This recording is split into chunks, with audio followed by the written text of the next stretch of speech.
साथियों, केंद्रीय कर्मचारियों का एक बड़ा सवाल कि क्या 8वां वेतन आयोग क्या देरी के बावजूद जनवरी 2026 से वेतन वृद्धि शुरू होगी?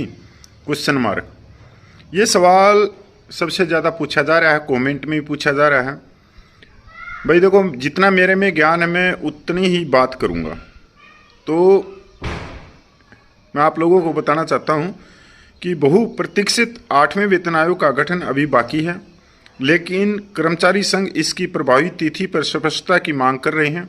जो पिछले दिनों जेसीएम की और भारत सरकार के मंत्री की मीटिंग हुई थी, राष्ट्रीय प्रसिद्ध संयुक्त सलाहकार तंत्र एनसी जेसीएम में कर्मचारी पक्ष के सचिव हैं सीयू गोपाल मिश्रा ने मांग की है कि केंद्र सरकार के कर्मचारियों के लिए वेतन पेंशन संशोधन 1 जनवरी 2026 से प्रभावी होने चाहिए, भले ही इसके लागू होने में देरी हो।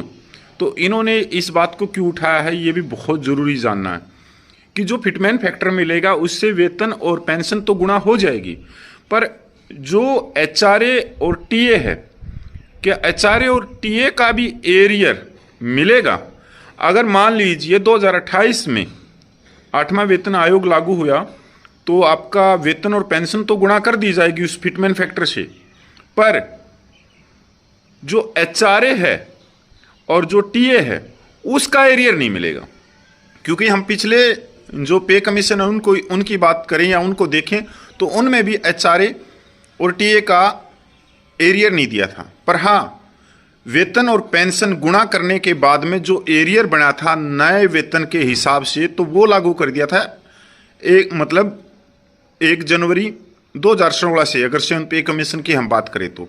इसी तरह से अगर 2028 में जाके 8वां वेतन आयोग लागू होता है तो बीच 2026 का, 2027 का और 2028 का आपका नए वेतन के हिसाब से एरियर दिया जाएगा। इसमें ये बात तो क्लियर है। जो अखिल भारतीय रेलवेमैन फेडरेशन के महासचिव भी हैं ने बताया कि यद्यपि आयोग के गठन परामर्श और सरकारी अनुमोदन की प्रक्रिया में समय लग सकता है, परंतु प्रभावी तिथि अपरिवर्तित रहनी चाहिए। पिछले वेतन संशोधन का उदाहरण देते हुए मिश्रा ने बताया कि हालांकि 7वें वेतन आयोग की सिफारिशें जुलाई 2016 से लागू की गई थी, लेकिन कर्मचारियों को बकाया राशि उसी वर्ष से जनवरी से दी गई थी, पर एचआरए और टीए पर अभी भी स्पष्टता नहीं है। उन्होंने सुझाव दिया कि इस बार भी ऐसा ही तरीका अपनाया जा सकता है। यह ध्यान रखना जरूरी कि सरकार ने इस मुद्दे पर कोई टिप्पणी नहीं की है। मिश्रा की टिप्पणी किसी आधिकारिक घोषणा से ज़्यादा कर्मचारी की उम्मीदों को दर्शाती है।